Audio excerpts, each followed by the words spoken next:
Hello बच्चों, let's see the following question. Let us consider simple microscope of a concave lens of power minus 10 diopter and a convex lens of power plus 30 diopter. Question में बोला है कि एक simple microscope है, concave lens है power minus 10 डायोपीटर का and convex lens use हो रहा है प्लस 30 पावर का प्लस 30 डायोपीटर की पावर का वहां पे in contact. If the image is formed at infinity, जो इमेज है वो इन्फिनिटी पे फॉर्म हो रहा है, what is the magnifying power of the microscope. Microscope का मैग्नीफाइंग पावर क्या होगा. Consider distance of distinct vision as 25 centimetre. हमें क्या दिया है, डिस्टेंस ऑफ डिस्टिंक्ट विजन दिया है. First of all we will talk about the key concept used in the question. इस क्वेश्चन में क्या की कॉन्सेप्ट हम अप्लाई करेंगे.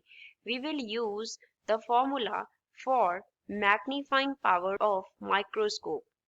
Magnifying power of simple microscope क्या होता है. Suppose इसे कैपिटल M से डिनोट कर रहे हैं तो कैपिटल M जो है वो इक्वल होता है 1 plus D.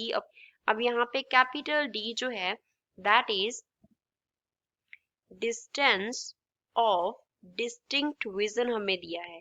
Distance of distinct vision and F जो है वो यहाँ पे डिनोट कर रहा है फोकल लेंथ को. F here denotes focal length. लेकिन इस फॉर्मूला को हम यूज करते हैं जब इमेज जो है वो नियर बनती है, means for near point image near बनता है. लेकिन क्वेश्चन में हमें क्या दिया है, image formed is at infinity. Image जो है वो इन्फिनिटी पे है एंड जब इमेज इन्फिनिटी पे बनता है तो जो मैग्नीफाइंग पावर है वो क्या होती है, डी अपॉन एफ के इक्वल होती है. तो हम कौन सा फॉर्मूला अप्लाई करेंगे, that M is equals to D upon F. Now two lenses use हो रहे हैं. एक तो कौन सा लेंस है, कॉनकेव लेंस है. कॉनकेव लेंस का जो पावर है लेट अस से वो P1 है दैट इज माइनस 10 डायोपीटर एंड दूसरा जो लेंस हमें दिया है that is convex lens. Convex lens के लिए जो पावर है लेट अस से वो P2 है तो वो कितना दिया है, प्लस 30 डायोपीटर दिया है. तो जो टोटल हमारे पास पावर होगा फॉर माइक्रोस्कोप वो कितना होगा, P1 प्लस P2 के इक्वल होगा. तो यहाँ से पावर P जो है वो क्या हो जाएगा, minus 10 plus 30 that is power P will be equals two plus 20 डायोपीटर. इतना पावर आ गया. तो फोकल लेंथ एंड पावर का क्या रिलेशन होता है, फोकल लेंथ पावर के इनवर्स रिलेशन में होती है. तो यहाँ पे P का अगर हम वैल्यू फिल कर देंगे तो F फाइंड आउट कर सकते हैं. तो F क्या होगा, 1 अपॉन प्लस का 20 हो गया. सो F इज 0.05 मीटर है.